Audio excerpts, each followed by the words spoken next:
How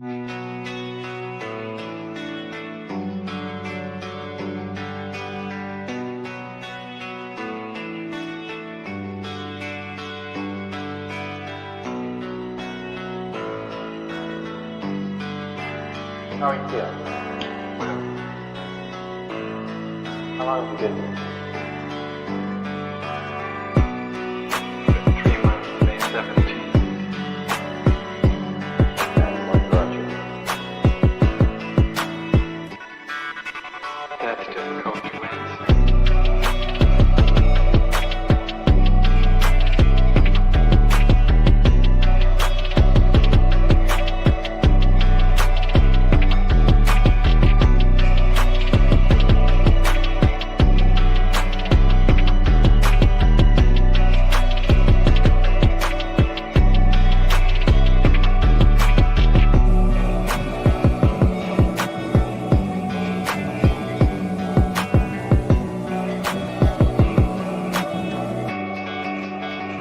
Some idea.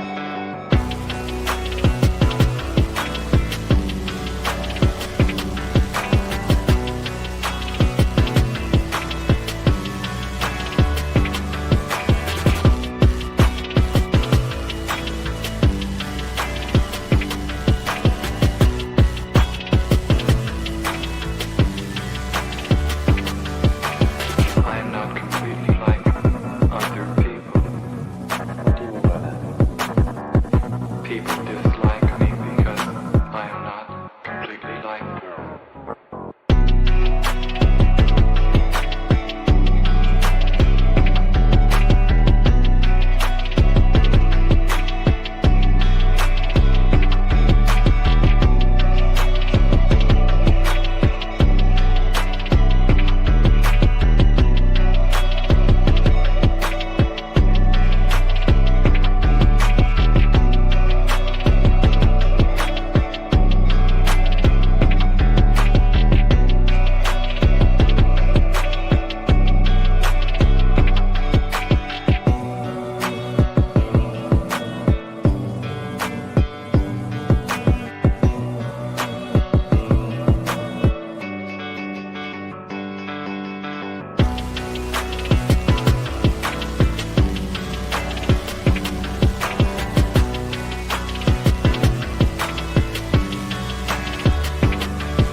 I am trying to do with my life something which few people try to do, and this influences my thinking and consequently my action.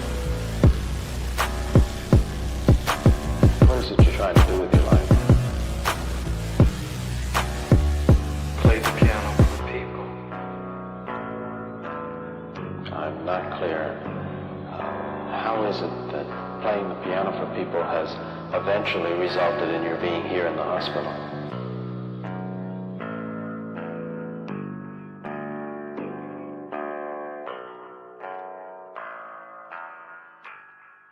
That's difficult to answer.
is the end. There's a noise inside my head of crying people facing death. Is this the end? Is this the end? Oh, I'm burning in the dystopian.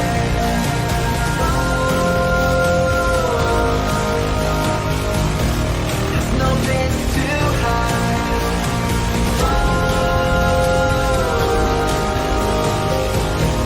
I'm burning in the dystopian.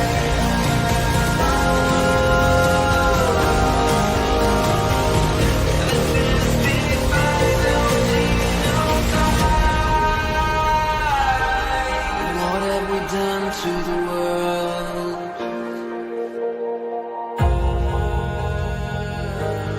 What have we done to the world?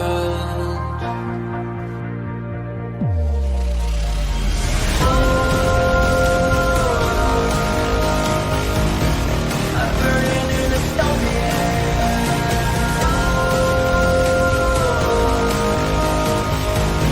There's no place to hide.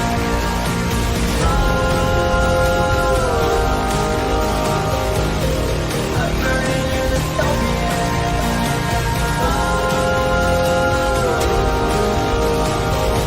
This is the final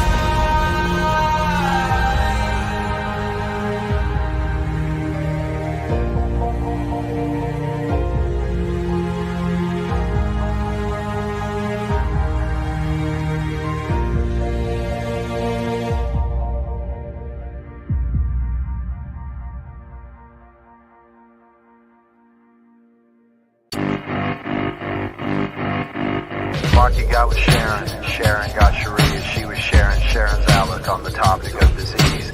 Mikey had a facial scar and Bobby was a racist. They were all in love with dying, they were doing it in Texas. Tommy played piano like a kid out in the rain, and then he lost his leg in Dallas. He was dancing with the train. They were all in love with dying, they were drinking from a fountain that was pouring like an avalanche coming down the mountain. I don't mind the sun sometimes, the images it shows. I can taste you on my lips and smell you in my clothes. What up, guys? Happy Tuesday. Welcome to The Cult. The Cult is a show that I stream Monday through Friday, normally on YouTube, on Rumble, on X, the platform formerly known as Twitter, where we talk about really whatever I want to talk about. But normally we do deep dives into the radical revolutionary far left in America because it is the most dystopian, crazy thing that you've ever seen in your life, and that is exactly what we are going to be doing today. Because, okay, I know people are saying it in the chat, Haymarket Books is streaming right now. I know Haymarket Books is streaming. Hang on. Here it is. I know that Haymarket Books is streaming right now. They are doing Trump's Hammer, Our Hope, an emergency town hall. We can watch that tomorrow. I don't want to watch that right now, mostly because I want to do something else, okay? I didn't know they were streaming at the same time. I didn't check before I went live, but I also just don't feel like watching this right now. Like, can we just be honest? Naomi Klein isn't even that provocative. That BLM, we've seen these people before. And it's like, okay, maybe they might say something interesting, but we can watch that tomorrow. Yep, the Cult is on the stream too. Do you know why we can watch that tomorrow? Because we have to watch this. I'm sorry. We have to watch this. Because you guys know there is no communist group, at least right now on the internet, that I appreciate more than the Denver Communists. And today, the Denver Communists just gifted us a discussion about masculinity from a Marxist deconstructivist perspective. What does that even mean? What do the Denver Communists want to abolish gender altogether? Why are they talking about masculinity? What do they have to say? I want to watch this, okay? We can watch Naomi Klein pontificate in her lukewarm, milquetoast, kind of wants to tiptoe into the hardcore left, but doesn't really want to seem like that, so she can still go to all her cocktail parties. We can listen to Naomi Klein another night, okay? We need to watch the Denver Communists talking about masculinity. That's what we're going to do. And for a little intro, the Socialism Conference has released a preview of the Socialism Conference for this year. And I thought we could watch that. Now, the Socialism Conference is coming up.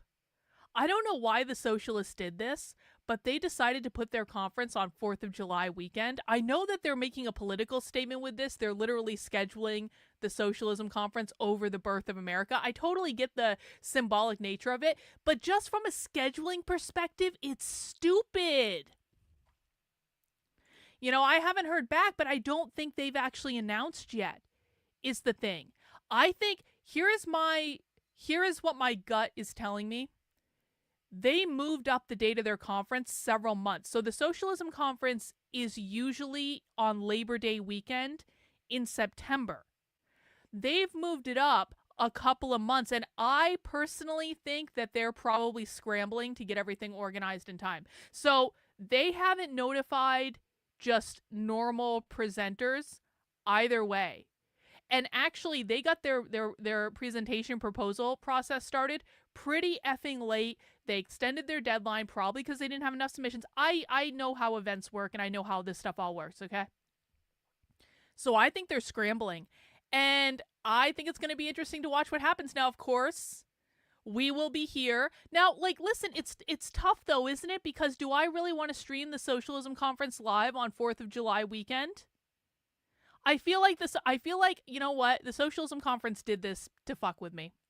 The Socialism Conference moved their entire logistical operation around just to fuck with me. They're like, Karlyn, if you want to keep exposing us on the internet, you're going to have to give up your 4th of July weekend. You're not going to get to go to a barbecue. You're not going to get to go to a parade because you're going to be streaming the Socialism Conference. I don't know.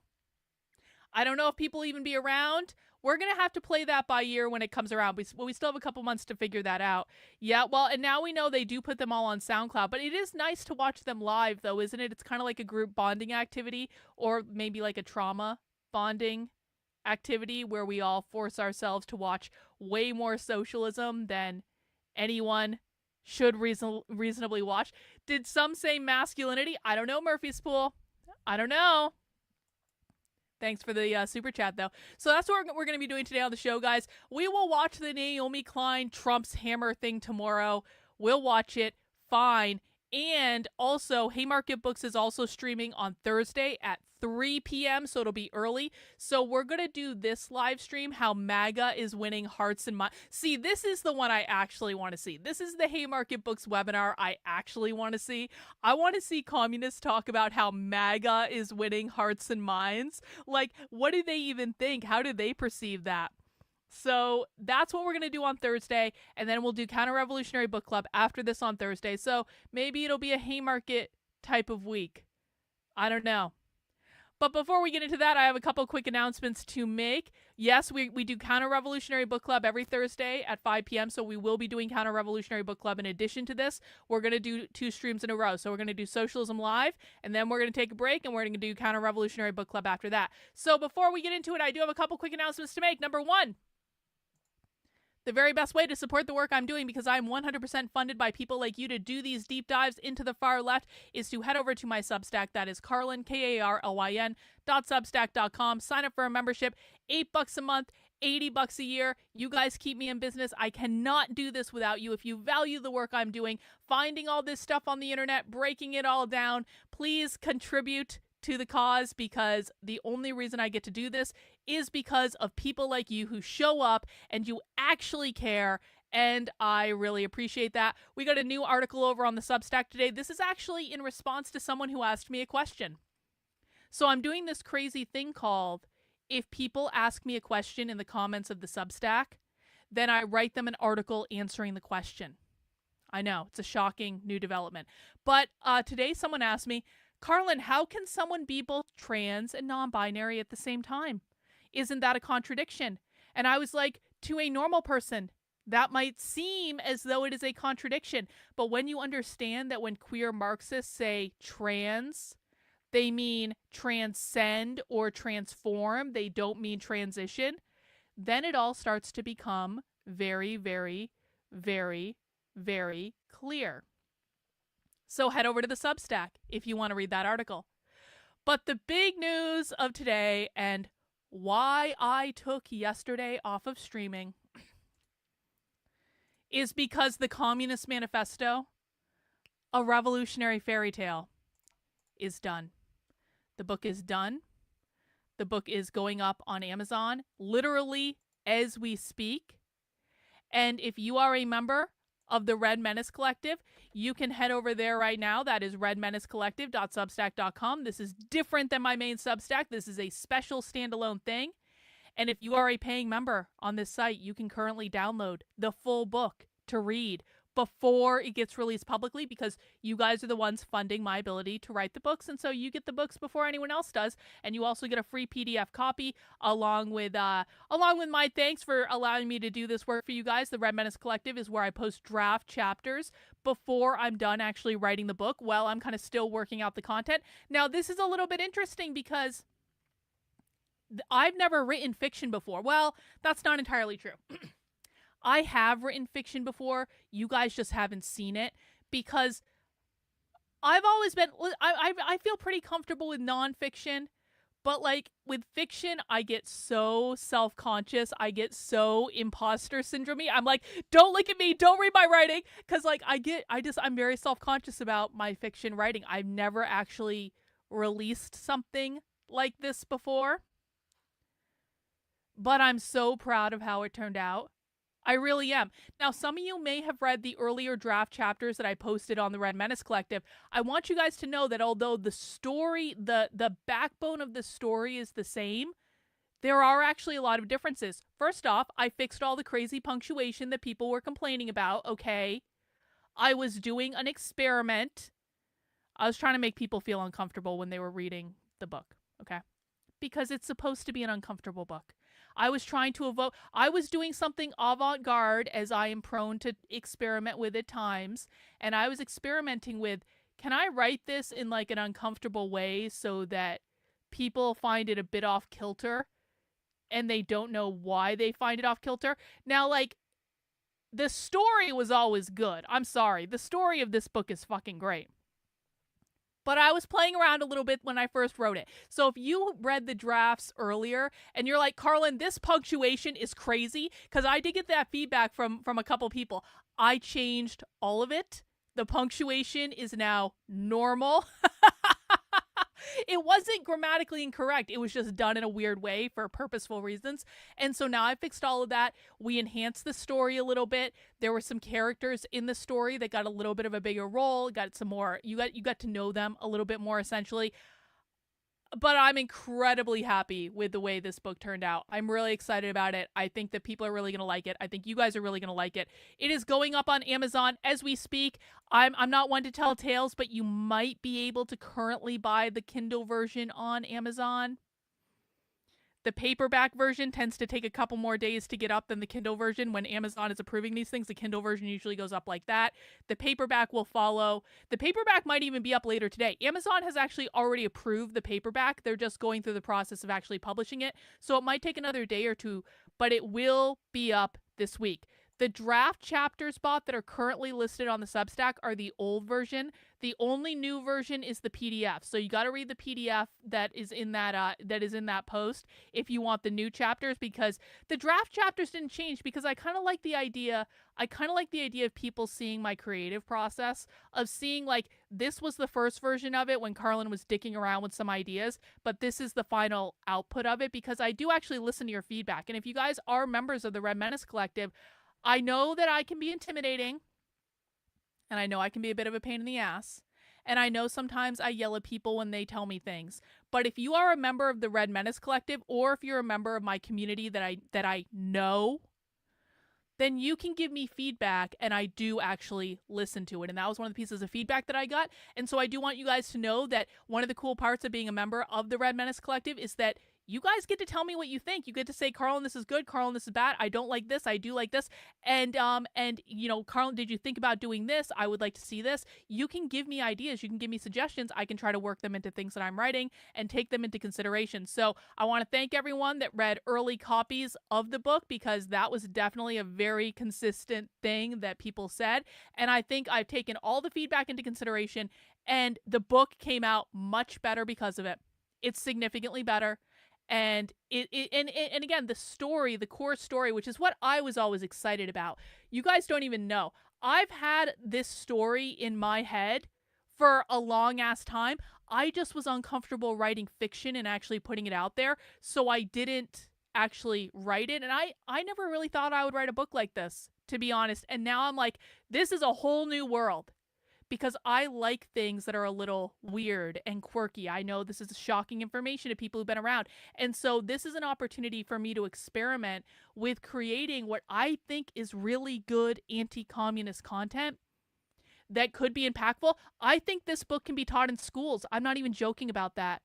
I think this book should be taught in schools to help, because it is actually, you know what's funny? Is there are a whole bunch of communists on Twitter right now complaining about me. Why are the communists complaining, you ask? Well, let me show you. All I did the other day, yesterday, actually, all I did was post the cover of the book. And I've posted the cover of this book before. I didn't think that this was going to be this big of a deal. I posted because I love the cover of this book. I love it. I'm creating illustrations in this kind of theme to show different scenes in the book that might go into a special edition hardcover version. We'll talk about that another time. But like, I fucking love this. I love this little character. I love this style. And so sometimes I post the cover of the book. And yesterday I posted it, and look how many views it has. It has, look, right now, 66,000 views. 66.6 views. So that's the perfect, satanic number. And the reason it has 66,000 views is because communists, literal communists, got wind of this, and the communists started tweeting about it. And the communists, if you go into the replies of this, the communists are so pissed off, and they're like trying to tell me off. And the communists are like, we're going to steal your book and you're nothing you can do about it. And I was like, please do. Please do. Please steal my book and then read it and then tell everyone how much you hate it. And please do that, because every single time you guys do that, I will take screenshots of it and I will use it to sell more books to anti-communists. Because the very best thing that can happen for this particular book is the communists get pissed off. Now, unironically, I actually think that the communists are going to like part of this book. The book is in 5 acts, and for the first 3 of those acts, it is the communist revolution. And it is actually it's a story of a young mother whose daughter is sick, and the monarchy has the fever medicine that they need, and she can't get it because it's too expensive. And she doesn't understand why she has to live in the cold and her daughter has to live in the cold, and they're just making stuff for the king all the time. And so what starts to happen in this community is a charismatic leader comes in called the Orator, and he starts writing pamphlets and distributing pamphlets and giving speeches in bars and getting people all riled up. And then the people start finding each other, and they start forming a little communist cell that meets out in the woods, and they start feeding each other and helping each other and all this stuff. And eventually they have their communist uprising against the monarchy. And that is the first 3 parts of this book. And it is very true, and we know this because we've been watching communism for years. It is very true to what communists actually believe. It was really important to me when I was writing this that I wanted to make it clear there are reasons people get sucked into far left ideologies, and it's not because they're insane. It's not because they're crazy. It's not because they're evil. It's not any of these things that the right says. The right does not understand the left. We do. There are reasons that people get sucked into far left political ideologies that if you look at the context of how they're existing and what they're looking at, it makes sense. And I wanted to present that side of the story. However, for the last 2 acts in the book, the communists are not going to like those at all. Because what happens is we have our communist revolution, and then we have the slow, inevitable decline in which things get really effing bloody and more dystopian than you can possibly imagine. And spoiler alert, it all has to do with the children. And that's all I'm going to give away. But to all the communists who are upset and reeing in my replies, and how can you not like, come on, like, how can you not like that character? How can you be upset over a scribble child holding a giant knife with blood on it? Is there cannibalism? No. That was a line we didn't cross. But Gloria, it gets really bad. It, like, you know, we didn't get quite to cannibalism, but maybe, like, I actually probably could have worked cannibalism into the book if I had really thought about it. But no, the communists are all upset. Look at, they're all whining, they're all complaining, they're all telling me that they're gonna steal my book and like all this stuff. I'm like, please do steal my book, please do that. And so, you know, if the communists already hate it and I haven't released it yet, I must be doing something right. So that will be coming out this week.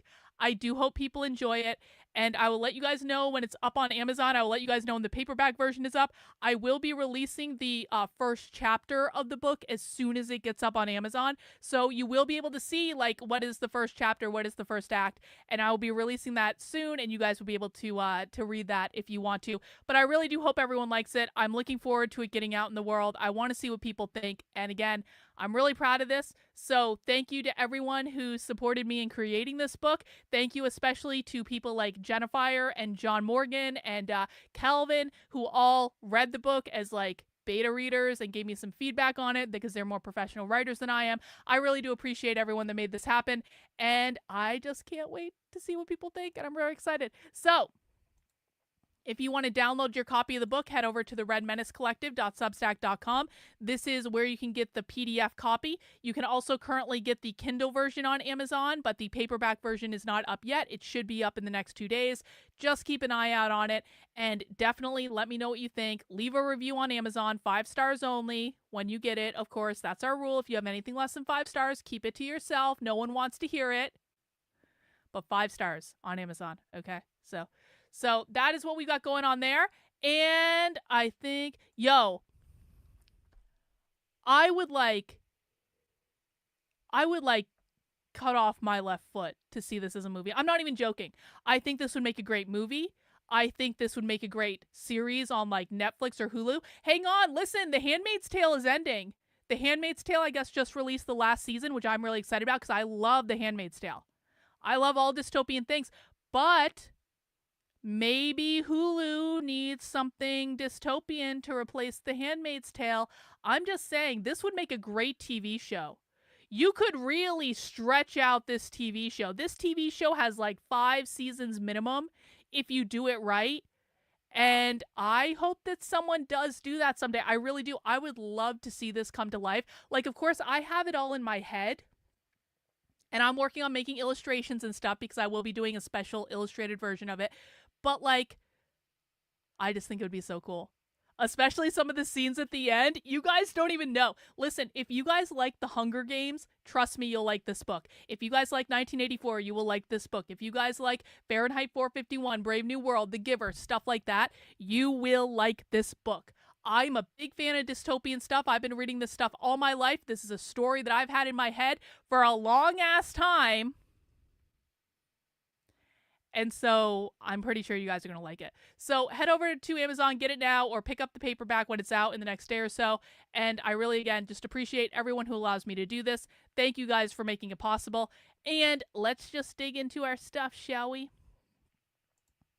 Let's dig into our stuff. Because, oh, actually, we're not starting with, what am I talking about? We're not starting with this. We're starting with the Socialism Conference preview. What am I even talking? What am I even doing? What day is it? I don't even know. Slept till 5 a.m. editing last night. I don't even know what day it is anymore. Don't even know what day it is. All right, so the first thing we're going to watch today is the preview for the 2025 Socialism Conference, so we can see what we've got coming. And let's get this party started.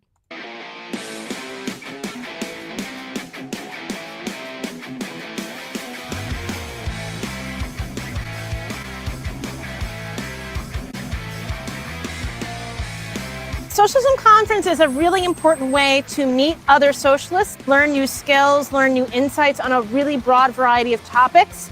The panels are great. Whatever you do in the socialist movement, there will be a panel that speaks to your organizing.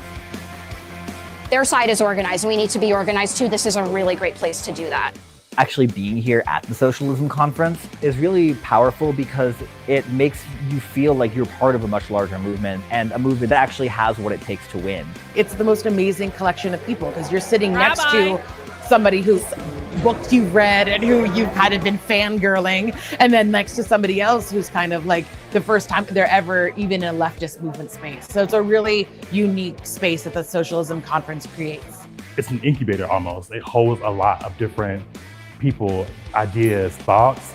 Beyond everything else, the community that the Socialism Conference brings and the analysis that it allows to be articulated is why I really enjoy this conference. We believe that a new world is not only possible but necessary, and it starts right here. It's about organizing and strategizing to defeat fascism with working class solidarity, and that is socialism.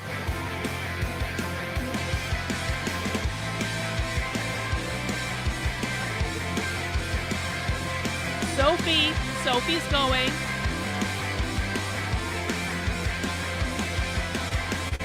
I don't know, man. That music throws me off. That music doesn't seem very socialist to me. They're trying to make socialism seem fun or something, but it's just very kind of like markety.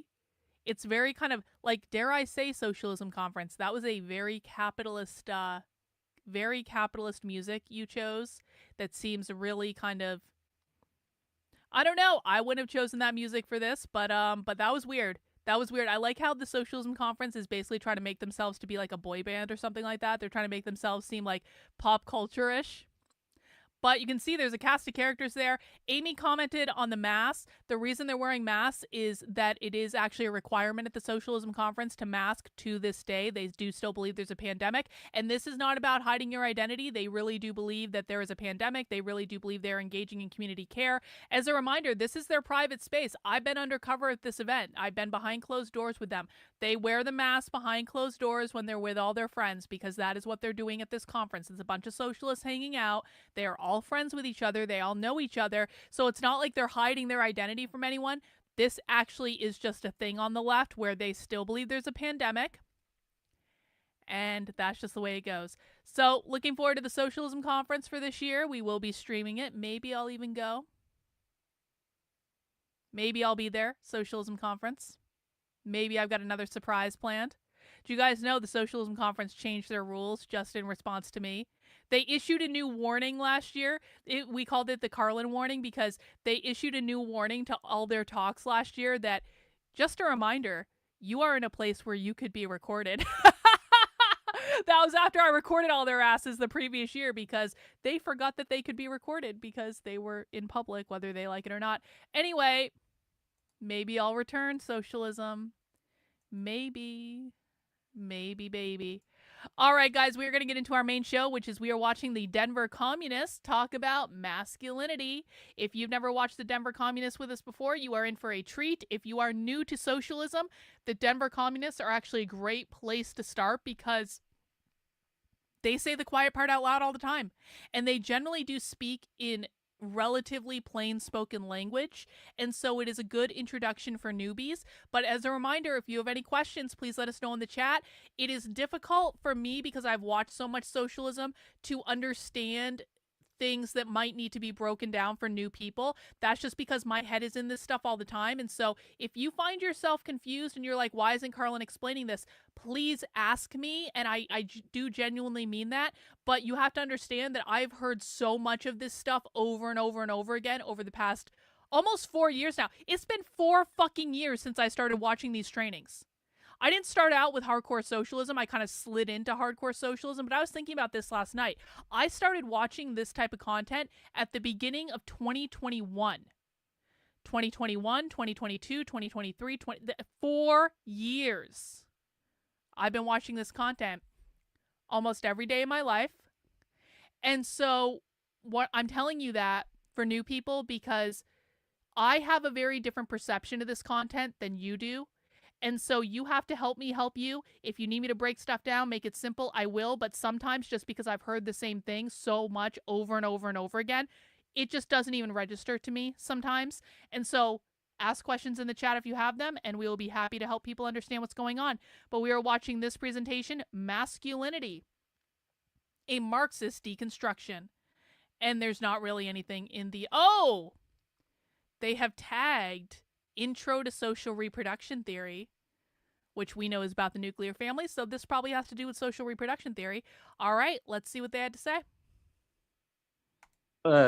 Interested in this is, so the whole like discourse around, you know, all of these younger voters today, you know, all male voters like voted for Trump and all of it, and it's from all of this like masculine influencers and things. So they're I kind of was like, all right, well, like, might as well take a look at this. So here we go. Capitalism is a system rooted in competition, domination, exploitation, and division.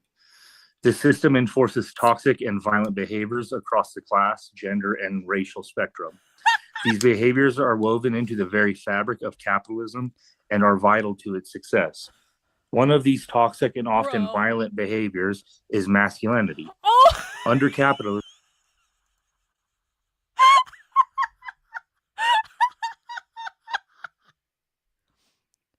Capitalism causes all violent and toxic behaviors, including masculinity. Okay, socialists, tell us more, please. Into the very fabric of capitalism and are vital to its success. One of these toxic and often violent behaviors is masculinity. Under capitalism, masculinity, like racism, is a byproduct that is used to further divide the working class. It not only harms surrounding people, but also the individual. Masculinity is not new. Hang on. We have to go back and listen to that whole thing again. I'm sorry, but it's like this is, again, if you wonder why we watch the Denver Communists so much, this is literally why. Because the Denver Communists, in about 50% of their presentations, if not even more, they just say the quiet part out loud, really right off the bat. And what you guys gotta understand is these recordings come from their internal meetings. And we know that because we've been inside the Denver Communist meetings before, we've infiltrated them. And so basically these recordings and these education sessions come from their internal meetings, and then they post them on their YouTube channel to put them in front of other people because they record them anyway. And so this is what they say literally behind closed doors with each other when they're teaching each other about communism, which is why they're so inclined to say the quiet part out loud. But that was just so much, and it was just so beautiful. Can we just take that from the beginning again? And I love that they're responding to Andrew Tate as well. This is basically a response to Andrew Tate. Who, by the way, just so we're very, very clear on my position on Andrew Tate, I think Andrew Tate is a narcissist. I think his brother's a narcissist. I don't want to go anywhere near them. I recommend people stay as far away from as possible. I do not think the Tates are being wrongfully persecuted by the system. I think the Tates did exactly what they're being accused of. I've spent a lot of time looking at the evidence. I think the Tates lie all the effing time. They actually are horribly toxic people. So I'm not, by any stretch of the imagination, on the side of Andrew and Tristan Tate. I think they should be just ignored as much as possible. But I also think that it's funny that the communists are responding to them. Masculine influencers and things. So I kind of was like, all right, well, might as well take a look at this. So here we go. Capitalism is a system rooted in competition, domination, exploitation, and division. The system enforces toxic and violent behaviors across the class, gender, and racial spectrum. These behaviors are woven into the very fabric of capitalism and are vital to its success. One of these toxic and often violent behaviors is masculinity. Under capitalism, masculinity, like racism, is a byproduct that is used to further divide the working class. It not only harms surrounding people, but also the individual. Masculinity is not. Hang on, I just want to pause it there. Does everyone understand why they are saying that toxic masculinity comes from capitalism? Pop quiz for the chat. Does everyone understand this? I know I need to give people a second to answer because there is a delay from when you chat something in and when I actually see it, or when I say something and when you hear me. But do people understand what they just said? That masculinity, explicitly toxic masculinity, which, by the way, they're going to say that all masculinity is toxic. There will be no type of masculinity for the socialists that is not toxic, because they think all masculinity is toxic. Why do they think that masculinity is toxic? Because masculinity upholds capitalism. Yup. Because of the hierarchy created by the gender binary. That's right. Masculinity is at the top of the hierarchy of the gender binary. Femininity or woman is at the bottom of the hierarchy. That means masculinity is the oppressive force in the gender hierarchy, which means it's evil. It places men in realms of authority, not just authority, in positions of power. It's not just authority, it's about power, right? So, and that word choice is very, very specific. There is a power difference in the gender binary that put men in the workplace and women in the home to do the unpaid labor. No, I think that's going down the right road, Reagan. Masculinity creates a hierarchy with men on top and women doing unpaid labor for their family. Yup. Because capitalism created the gender binary, which put men in the workforce. It put men in the position of power where they had access to all the money and all the resources. It put women in the position of basically being subjugated to men. And so all masculinity, because it's the oppressor in the relationship, is going to be considered inherently toxic under this ideology. Does everyone understand? Masculinity contributes to the problem of social reproduction. It does indeed. Social reproduction is the idea that the nuclear family will reproduce capitalism until it is disrupted. Of course, masculinity is an essential part of that. Femininity is an essential part of that as well. Both gender roles are an essential part of that.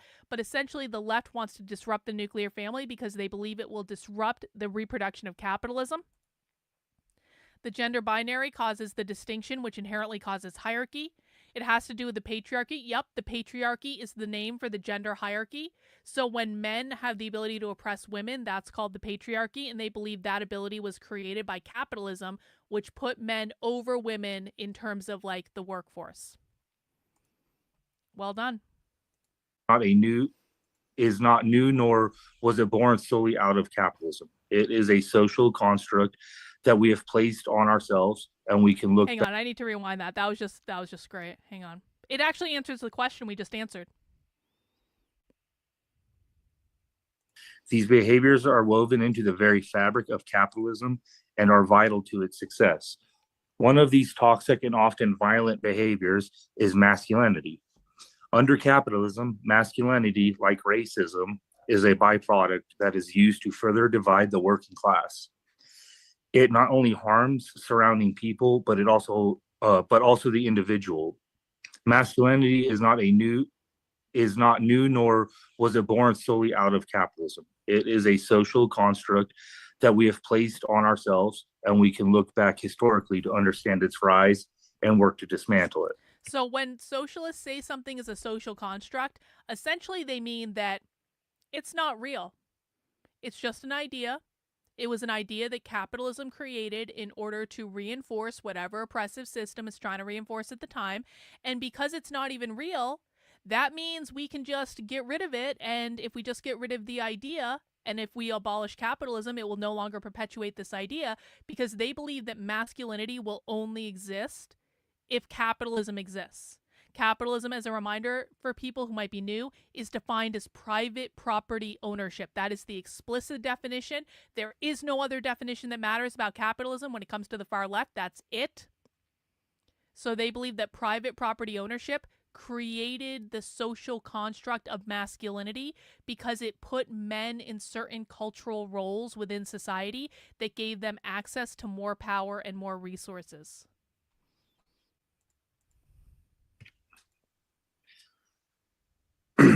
In the 18th Brumaire, Marx states, humans make their own history, but they do not make it as they please. They do not make it under self-selected circumstances, but under circumstances existing already, given and transmitted from the past. The traditions of all dead generations weigh like a nightmare on the brains of the living.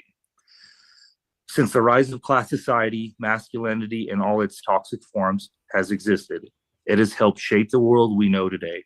When we discuss Marxist feminism, social reproduction theory, or gender studies, we tend to shy away from addressing the ways in which capitalism also harms cis men as part of the working class.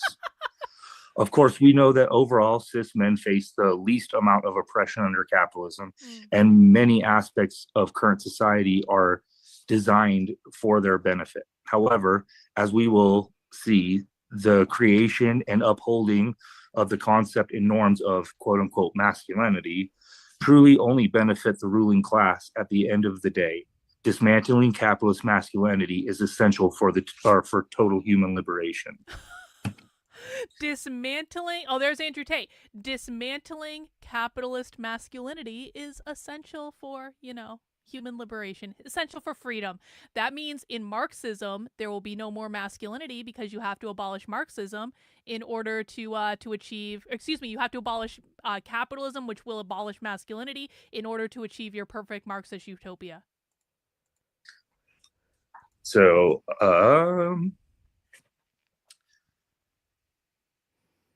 by men perpetuating toxic masculine traits, they further subjugate themselves to repressive social conditions. They become social police by placing arbitrary definitions.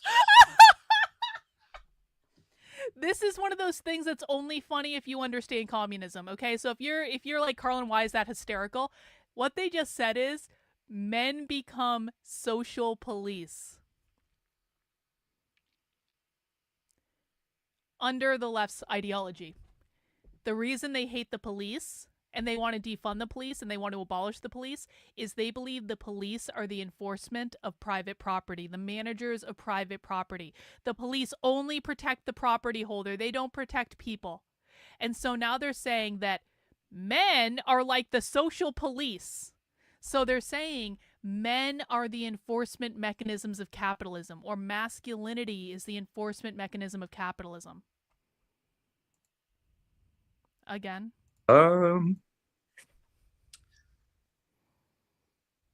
By men perpetuating toxic masculine traits, they further subjugate themselves to repressive social conditions. They become social police by placing arbitrary definitions of what it is to be a quote-unquote man. They actively do the bidding of the ruling class by creating fissures within the class, making it harder to move towards total liberation, something they would benefit from. These traits are also harmful to society as a whole. Of course, there are countless examples of harm that toxic masculinity has inflicted. If you look here at the guy, puffing on his cigar, that's a famous person from Denver. For instance, when Lyden James McLeod, I don't care if I said his name wrong, went on a shooting rampage of Denver tattoo shops in 2021. McLeod had written several books filled with racism and misogyny, regularly posted himself outdoors working out and smoking cigars or shooting his guns. He would rant on. He posted himself outdoors working out and smoking a cigar. Okay. Now, if he actually shot up a whole bunch of people, that's obviously bad and wrong, and we disavow all that. I don't know who this person is, though, so I don't know how much of what they're saying is true. But I don't think smoking a cigar will inherently lead to violence. I think sometimes you just smoke a cigar to smoke a cigar. Online about how masculinity was in crisis because of soy boys. The specific male consumer culture, whether it's podcasts or shaving equipment, helps to reinforce these ideas of males in crisis or what it is to be a man. Contrary to popular belief, what we have seen and see acted out as masculinity is not quote unquote human nature, and is in fact rooted in material conditions determined by the given modes of production. As Marx said, the traditions of all dead generations weigh like a nightmare on the brains of the living. We are shackled with the zombie-like ideas of masculinity, and it is our duty as Marxists to understand these conditions in order to break them down for a better world. So, modes of production, reproduction, and masculinity. In Marxism, understanding what modes of production are and how they shape society is crucial for any analysis. When Marxists set out to understand capitalism and social functions under it, he found that hang on. That's important. Hang on. Capitalism and social functions under it. Okay. When Marx set out to understand capitalism and social functions under it, it's really important to know that when they're talking about capitalism in this context, they do not mean capitalism as an economic ideology. They mean it as a social and cultural ideology. So what they're fundamentally talking about is the nature of human relationships, the family, how men and women interact with each other, how they treat each other, what they do, what they say, what words they use, what ideas they have. They're talking about the cultural implications of this. They're not talking about the economic implications of this. And they're telling you that. They're like, we're trying to understand social functions, the social layer of society under capitalism. And so what they're really getting at are things like the nuclear family. That's what this is all about. He found that how we organize ourselves and how we produce the means of life determine our existence. From the German ideology, the first premise of all human history is, of course, the existence of living human individuals. Thus, the first fact to be established is physical organization of these individuals and their consequent relations to the rest of nature. Humans themselves begin to distinguish themselves from animals as soon as they begin to produce their means of subsistence, a step which is conditioned by their physical organization. By producing their means of subsistence, humans are indirectly producing their actual material life. I know that's a lot, but I'm going to break that down. Okay, thank you. So, in the first sentence, Marx lays out his starting point for how he analyzes history from a material standpoint. What he is saying is that under human history, we have to look at how individuals lived, how they obtained the necessities of life, such as food, water, and shelter. He claims that we distinguish ourselves from other animals as soon as we begin to produce the necessities of life. And in order to do that, there has to be some type of social organization. By examining history from this standpoint, Marx dismantles popular understandings about human development. For example, that it's human nature for men to dominate women. He shows that the only concrete human nature that exists is our labor and the way that society is organized around it.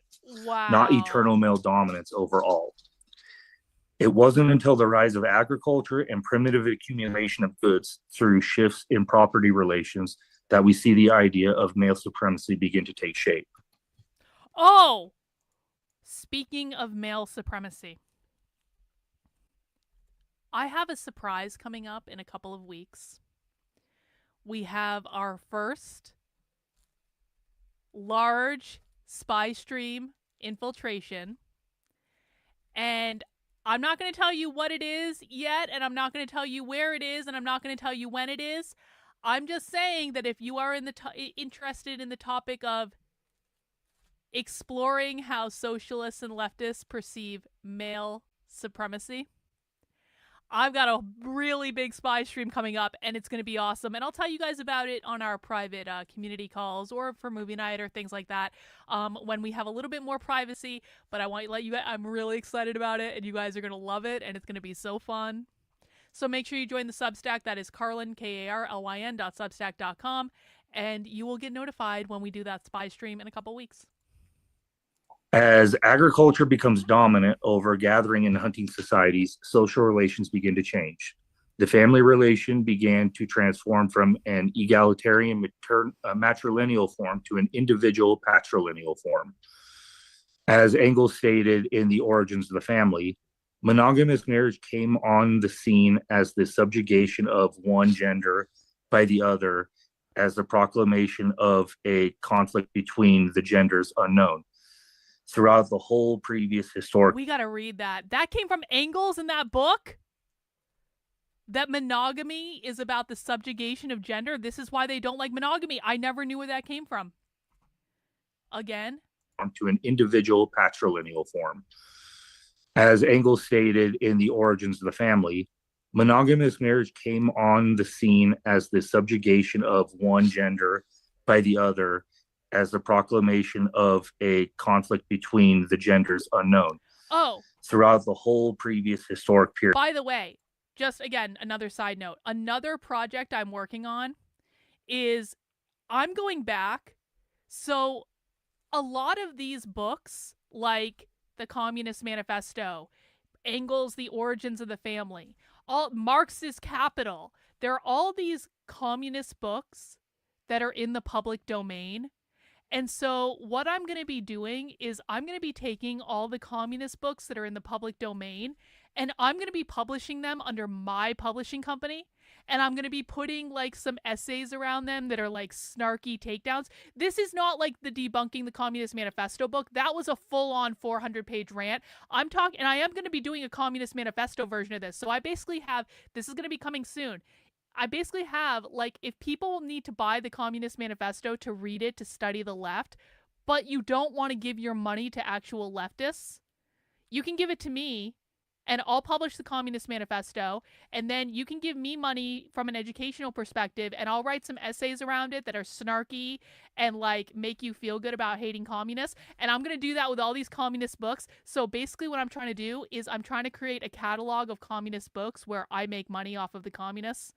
And I think that'll really piss them off, which will make me happy and laugh. So that's another thing that's coming. I was like, this is just too great. Like, I can actually just publish the Communist Manifesto and people can just buy it from me, and then we can do a book club about the Communist Manifesto, and you don't have to give any of your money to communists. You can give it to me instead. That works for me, man. Capitalism is awesome.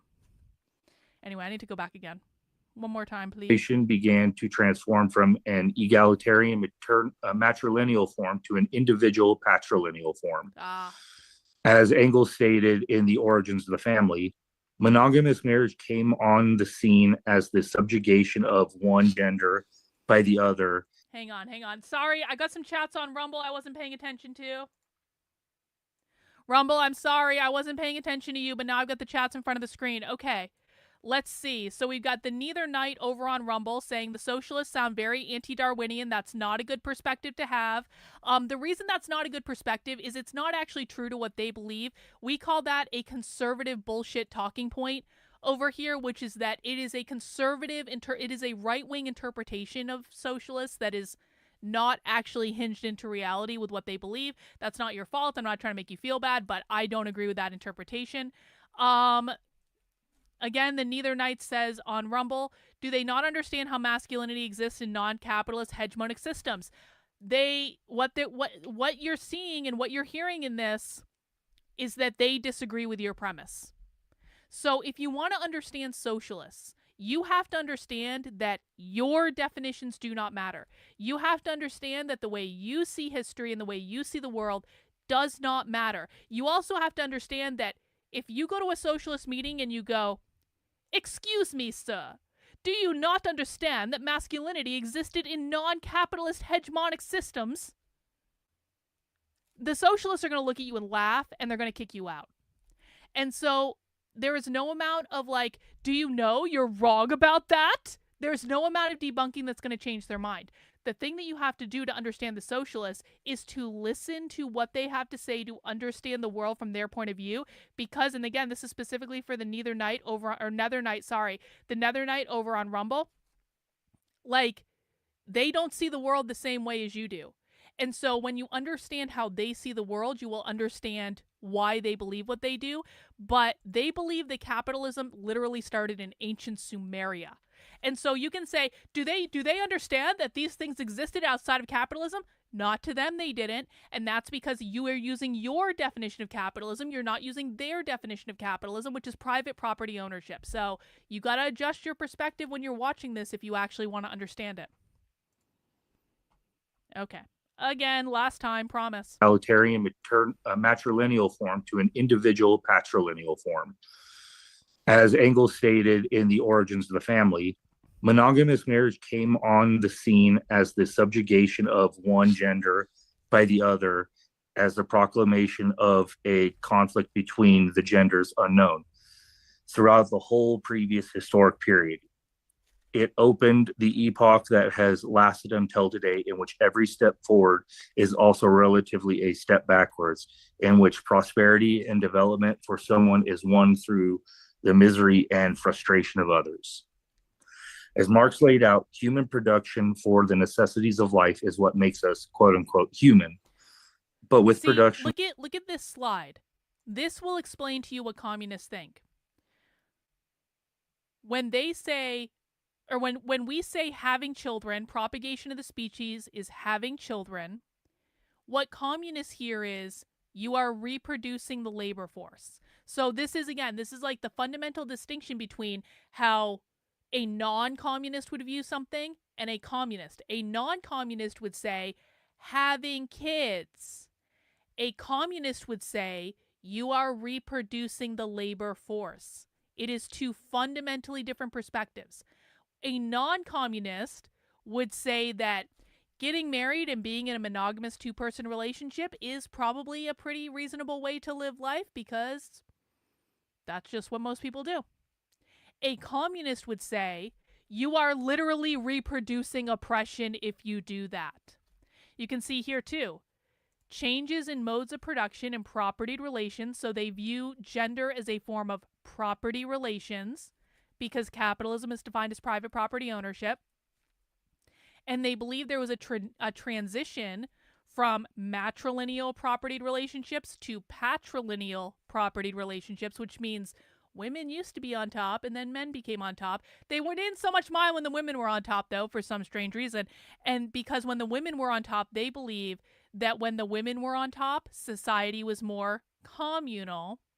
But when the men and the patriarchy took over, society became more individualistic. You guys have questions about that? Let me know. And frustration of others. As Marx laid out, human production for the necessities of life is what makes us quote unquote human. But with production, there has to come reproduction. This does not mean the reproduction of goods, but rather the reproduction of labor in order to obtain those goods. With production comes reproduction. I love that. And what they're talking about is reproducing the labor force in the nuclear family. So they're talking about people having kids, people raising kids with those capitalist values, and by virtue of having kids and raising them with capitalist values, you are, you are feeding those kids into the capitalist system, and they are going to replace the aging workforce that is leaving the system.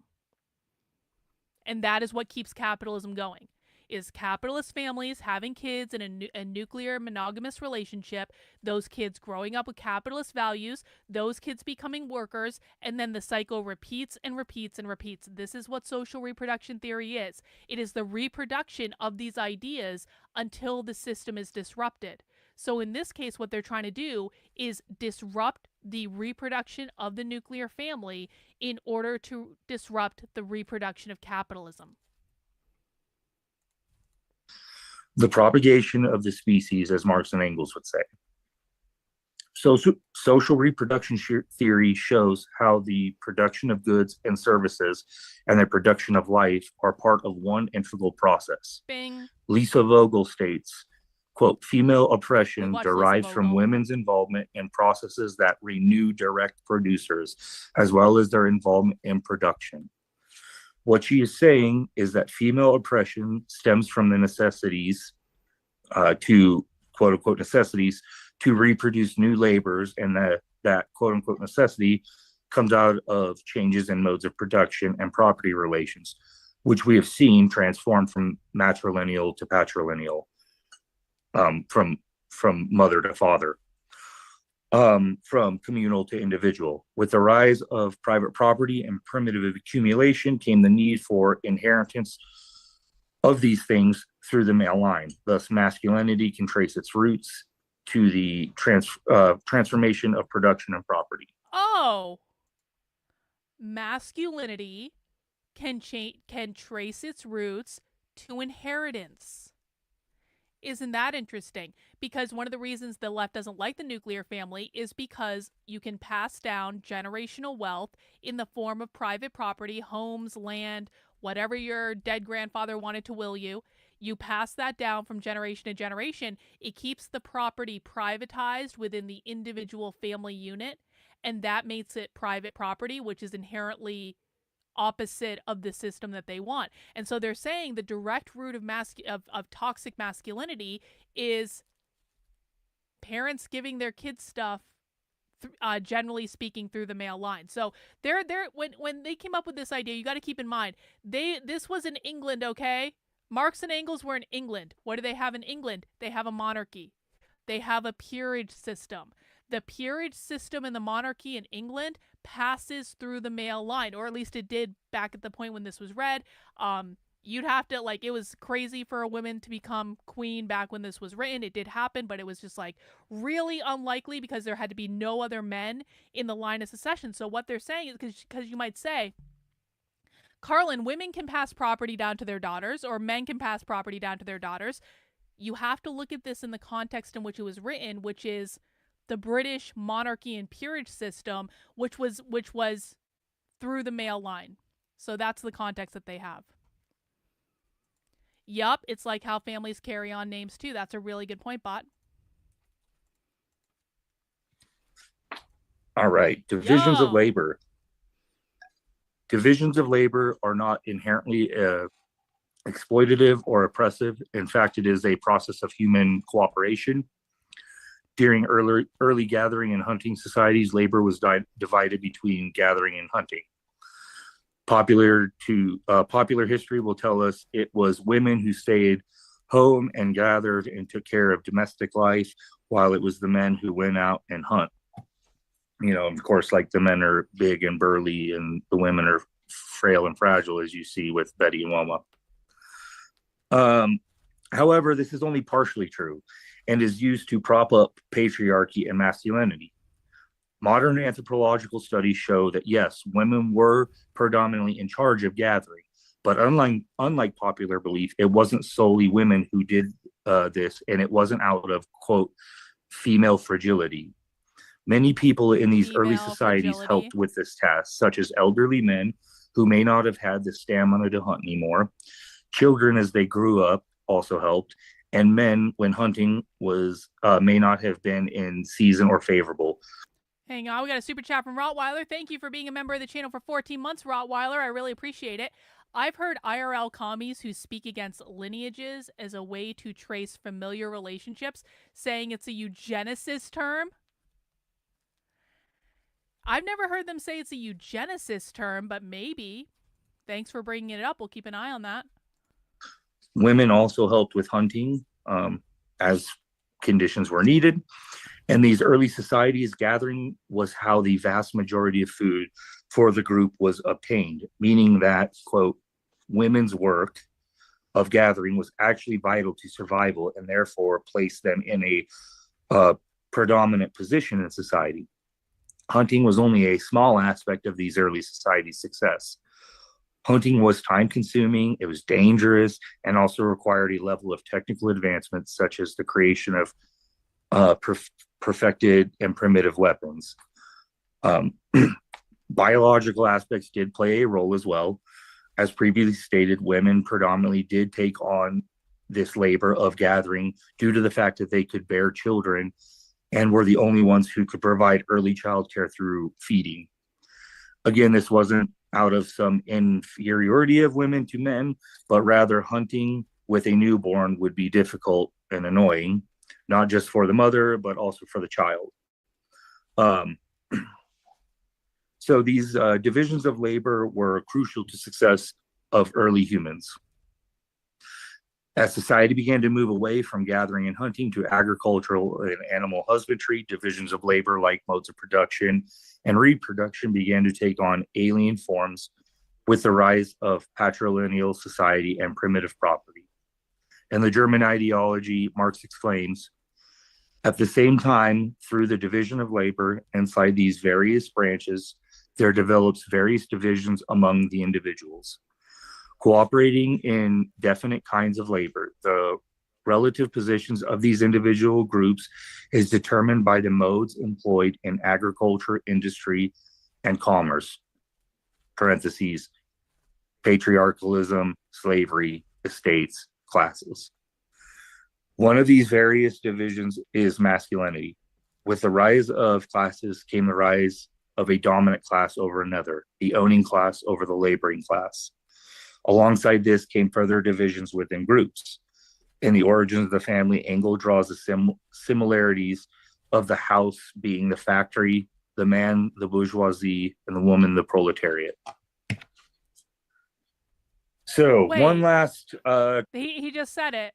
So they're saying, we got to read that Engels book, man, and that's been on my list for a minute. So they're saying that Engels said that men are the bourgeoisie and women are the proletariat, like flat out. That's what the patriarchy is. Within groups.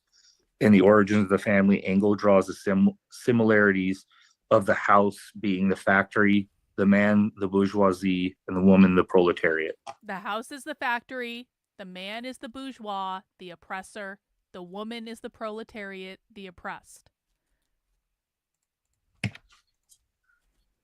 So one last kind of Marxist theory to go over. Look at this chart. Base means so this is the okay. So what this chart illustrates, this is the difference between the economic model of capitalism and the cultural model of capitalism. And this is so brilliant because what the socialists are showing you is how the economic model feeds the cultural model and how the cultural model feeds the economic model. So they do not view these as two separate and distinct things. They view them as inherently intertwined, okay? So what you have on the base here is the economic model, the means of production, the land, the tools, the factory, the relations to production, who owns the factories, who owns the land, who owns the tools. This is the economic part of Marxism. The top, the superstructure, is the family and gender roles, culture, religion, and education. This is the cultural aspect of Marxism. When they say cultural Marxism, that's literally what they mean. So they're saying that the economic part of Marxism shapes and legitimizes the cultural part of Marxism, and then the cultural part of Marxism maintains and legitimizes the economic part. Okay? Does everyone understand this? They're saying it starts with the economic base. Capitalism starts with who owns the means of production, who owns the factories, who owns the tools, who owns all that stuff.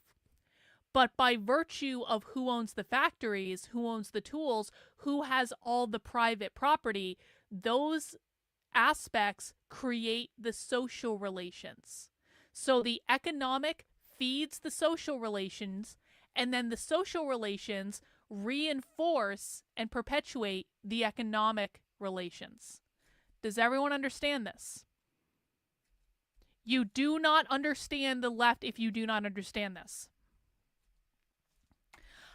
They study history far more than the right does. But what you're going to find, because right now you're trying to do a backhanded debunk instead of listening and learning, we don't do this shit. They read far more than the right does.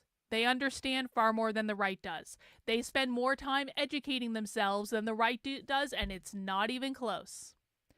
But, as I have explicitly explained multiple times in this stream, they have a fundamentally different world view than you do.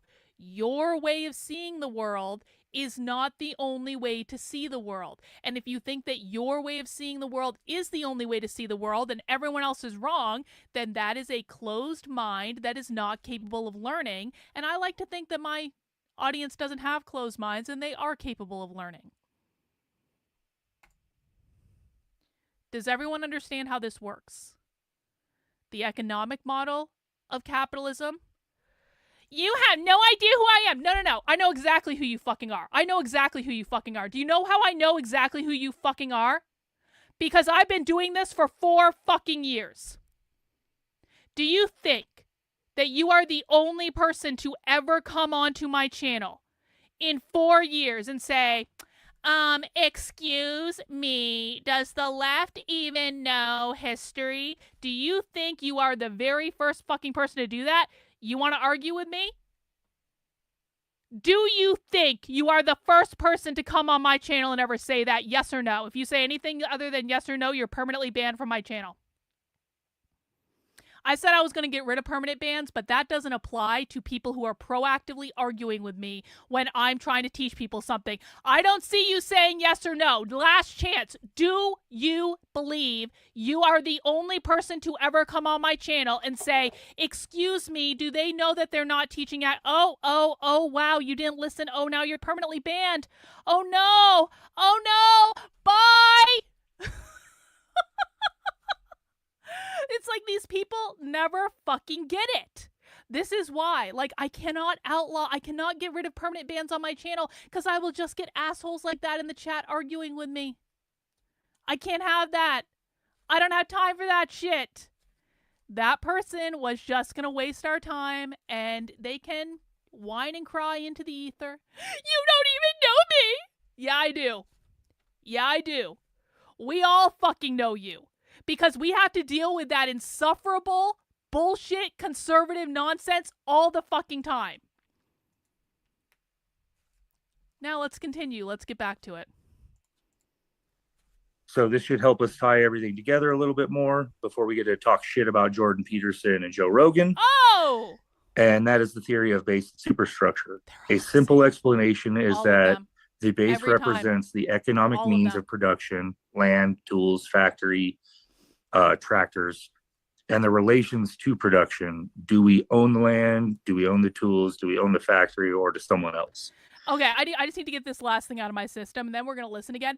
It is still shocking to me that conservatives come on my channel, and they really think that they are the first person to ever say a debunk. Do you know why we don't do debunking on this channel? Because I promise you, whatever is going to come out of your mouth for that debunk, we've heard it dozens, if not hundreds of times. But conservatives think they're so fucking original. Excuse me, do they know that that's not the real definition of capitalism? Why do they think that real communism has never been tried? Can't they just move to a Marxist country? Don't they know they're engaging in capitalism when they say they want to abolish capitalism? Why don't they just move to Venezuela? Why don't they just move to Cuba?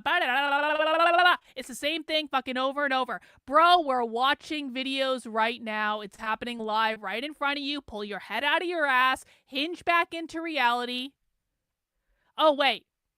I was wrong. I was on a roll. Hang on. I apologize. People think I never apologize. I didn't read that correctly. I didn't read that correctly. I apologize to Random Rock. I just yelled at you when I shouldn't have. See, I get things wrong too. You are not what they say you. No, I'm not what they say I am. No, I'm not what they say I am at all. And I do actually apologize when I get things wrong. I just don't get things wrong that often, is the thing. I just don't get things wrong that often. So, you know. Oh, that was to King? Oh, he's already gone, bro. He's gone. Don't worry about him. We banned his ass. Anyway, the moral of the story is this. This is not about getting conservative rocks off. This is not about debunking the left for the 8,000th time, which never accomplishes anything. If you want to defeat your enemy, you actually have to understand them. And saying, excuse me, sir, do you understand they don't know real history? Or do they understand that this never happened? Or do they even study history? Or they're mentally ill? Or any of these other fucking things? It doesn't help you know your enemy. It just keeps you in a place of, what is the word? This state where you don't do anything productive. The word is escaping me. Yeah, if you want to debunk the libs, go watch The Quartering. You'll get low IQ content, and you'll be perfectly happy with it. Complacency. Thank you. That is exactly the word I was looking for. Okay, I'm going to shut up now. No more ranting. The superstructure maintains its and legitimizes the base through things like education, religion, family, culture. The base also legitimizes all things in the superstructure. So as the economic base changes through history, tribal, slave, feudal, capitalist, so did the superstructure. How does this fit into masculinity? By understanding what the economic base is, we can examine how we produce and reproduce our daily lives and what our relation is to that production. By understanding this, we can then see how the superstructure is formed and what ideas or structures dominate to legitimize the economic base, for instance, masculinity. Just because the base and superstructure change over time does not mean that old ideas or institutions die off. Like the saying goes, if it ain't broke, don't fix it. For instance, during feudal times, which would be the base, there was the church, which is a form of a superstructure, who was very prominent in society and shaped the habits of people. The church legitimized the rule that peasants had to farm the land for the royals, who were ordained by God to be in their position. Simultaneously, the church placed social codes on society based on the word of God, such as man has dominion over his wife. This is interesting. It does not state that this is based on the man's class, just that women are to obey the man. The church, however, did not arise from feudal economic base. It was carried over from antiquity and tribal society, albeit different expressions. So masculinity is expressed as a superstructure that legitimizes the base, which today is, of course, capitalism. Because the conception and performance of masculinities relies on the base, there have been changes to what is considered masculine over the centuries, as the base changed from feudalism to capitalism. So they're literally saying that the base, which in this case, again, is capitalism, he just said that 3 times, he's saying that capitalism created the idea of what it means to be masculine. It's not something that's inherent to men. It's not something that has to do with testosterone. Capitalism created the social construct of masculinity. And over the centuries, as capitalism has changed, the definition of masculinity has changed, because the definition of masculinity is directly related to whatever capitalism is doing at any given time. All right, so this is just kind of a little historical overview. Masculinity has taken on different characteristics and expressions over time, and carried some of those characteristics over the epochs. Masculinity has always been centered on male supremacy over land, work, the family, which is rooted in how we produce, reproduce, and how labor is divided. However, masculinity's expressions have transformed as modes of production have transformed. And even under those modes of production, it shifts and advances in production, or in production as as production transforms itself. So right here, I mean, they're giving very direct examples. They're like, look at these ads, look at these books, look at these movies. This is an example for them of capitalism creating what it means to be masculine as a social construct. So they're saying capitalism forced this idea on you. If you think you need to have a mustache, or you think you need to have muscles, or you think you need to play sports, or you think you need to be like a big beefy Chad, that's because capitalism trained you to think that. Again, these expressions have transformed as modes of production have transformed. And even under those modes of production, it shifts and advances in production, or in production as as production transforms itself. So capitalism from the 1900s to 1930s generally was gaining a foothold internationally as the dominant way of business. During this time, capitalism was mostly focused on what was needed to build up infrastructure, establish efficiency in production, with things like electrification of factories, the Green Revolution in agriculture, and Fordism in production. Fordism! This established the ideas of a mass consumer culture. Masculinity at this time was generally demonstrated as men being the breadwinner for the family, while the wife stayed at home and tended to domestic labor. Men had to exercise emotional restraint as well as show absolute courage regardless of the situation. Men were seen as natural leaders and had the ability to withstand hardships. Economic conditions were extremely hard during these times, so masculinity primarily expressions were through physical forms. Many of these traits have carried on through the decades of today, and that's just a generalization of the time. I'm just generalizing like some periods. From the 1940s to 70s, social conditions due to reductive advancement changed drastically. During World War II, women entered the workplace in massive numbers for war production. This allowed them a level of financial freedom that hadn't been experienced under capitalism like that. However, Wait, are they making the argument that the Nazis created feminism? Women, what they just said is women entered the workforce as a result of World War II.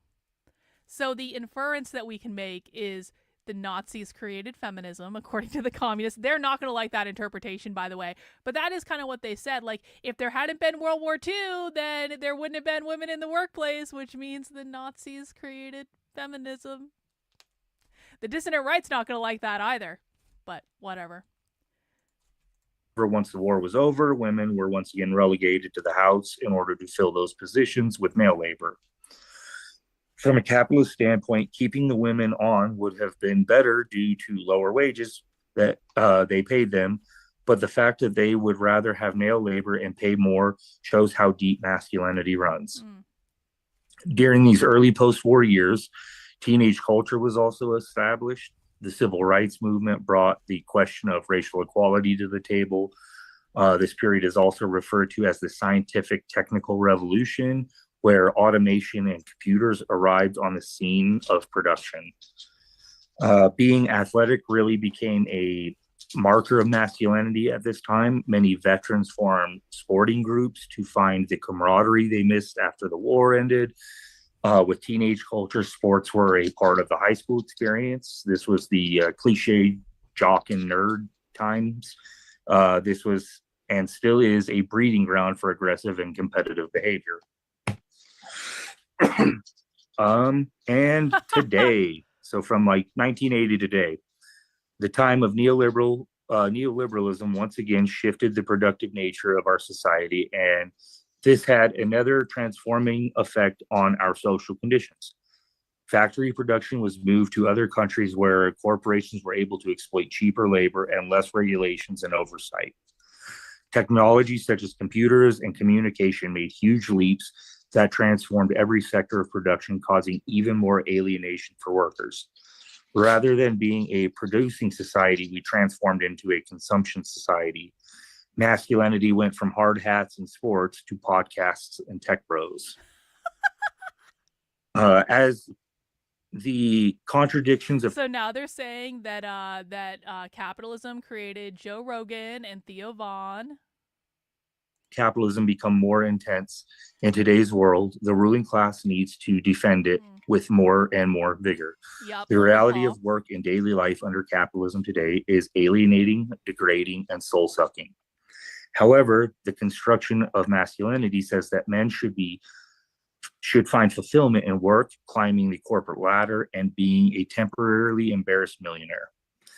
And if you don't find fulfillment in that and you don't meet those standards, there needs to be an explanation that isn't capitalism. It needs to be spun as your masculinity is under attack and that it's why you don't feel successful as a man. In today's political climate, the attacker is feminism or DEI woke culture, the libs, and political correctness. All of these phenomena are offered as the reason that today's cis men need to prove their quote unquote manliness and quote fight back to preserve their social and material status.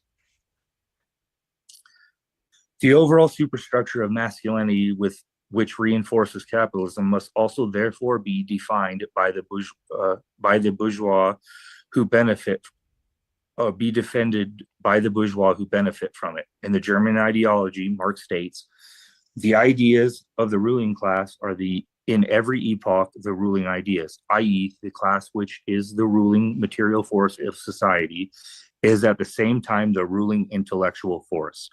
The class which has the means of material production at its disposal has control at the same time over the means of mental production, so that thereby, generally speaking, the ideas of those who lack the means of mental production are subject to it. The ruling ideas are nothing more than ideal expressions of dominant material relationships, the dominant material relationship grasped as ideas.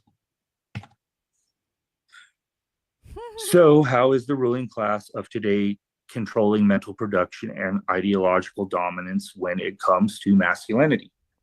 Turns out that it's mostly through media, both on and offline. We have all heard the recent chatter about the left needing to find its own version of Joe Rogan. We finally got to this part, guys.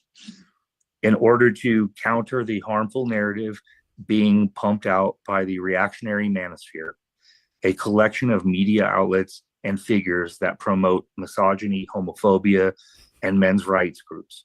Oh, no. Without a class material analysis, the contradictions between what is being billed as masculine, being the breadwinner, having physical dominance over others, etc., and the reality of life under capitalism, working a desk job, living paycheck to paycheck, no time to dedicate to improving oneself, leads many cis men to turn to reactionary ideas for an explanation. Self-help and self-improvement are usually the gateway that bring people into this toxic culture. There are tons of media figures that... That's, you know what? Listen, like, I'm laughing because the idea of, like, self-help and self-improvement being the thing that guides you to Andrew Tate is just, like, it's an absurd reality, but there is also truth to it. I mean, listen, men don't have a lot of men to look up to in our world today. I mean, I think there are probably a lot of role models out there, but in terms of people with mass media exposure, people who are saying things that are interesting, people who are saying things that make men feel like men. I mean, listen, the reason that men like Andrew Tate is not because Andrew Tate's a good person. Andrew Tate is not a good person. Andrew Tate is an insanely toxic individual. But Andrew Tate is out there presenting this extreme version of masculinity where he's making men feel like men.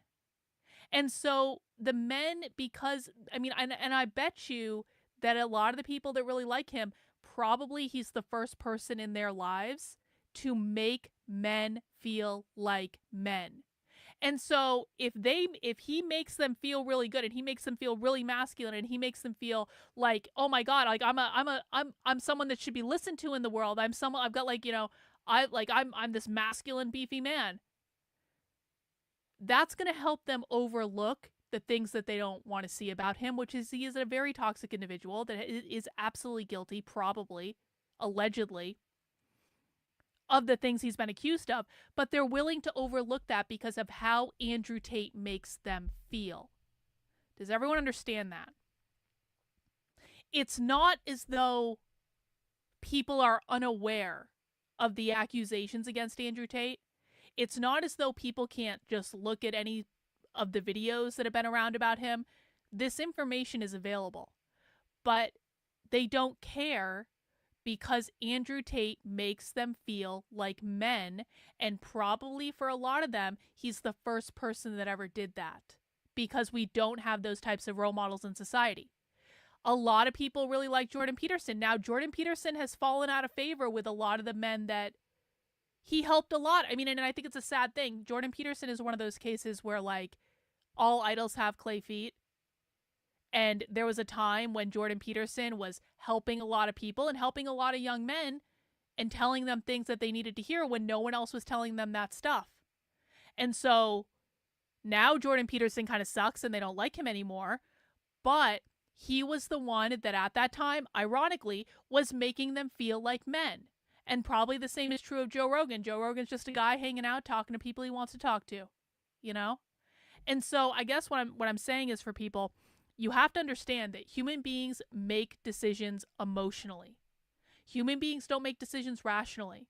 And so if someone is making you feel really good and someone is telling you things that you never heard before that are really exciting, or they're doing it in a different way than you've heard it before, and it makes you feel like you can like dominate the world or at least your life, then you are going to overlook things that maybe you should otherwise consider, like how Andrew Tate is a really toxic human being, because he makes you feel that way, because you are making your decisions emotionally, you are not making them rationally. There is no rational reason to support Andrew and Tristan Tate. No rational reason at all. But the men do it because of how he makes them feel.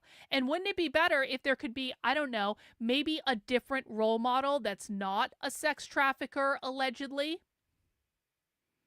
Maybe we could find someone else that's, I mean, I think Joe Rogan is actually a pretty decent role model for people. But anyway.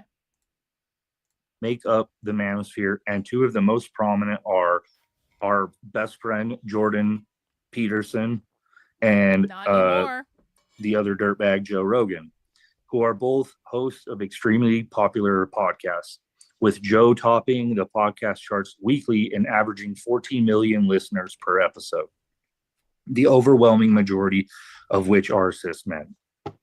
You don't know that. All right, okay. So Joe Rogan, he presents himself as an average dude with average intelligence who is just innocently having conversations with a wide range of people. Yep. He bills his podcast as, quote, boundary-free arena that champions free speech. Although he has had people like Bernie Sanders and Cornel West on, it is much more common to see him platforming right-wing conspiracy theorists and conservative personalities such as Alex Jones, Elon Musk, RFK, and Donald Trump. His political influence allegedly helped Trump win the 2024 election, and in 2020, both Tulsi Gabbard and Andrew Yang got some of their biggest donation days after appearing on his show, so his influence is huge.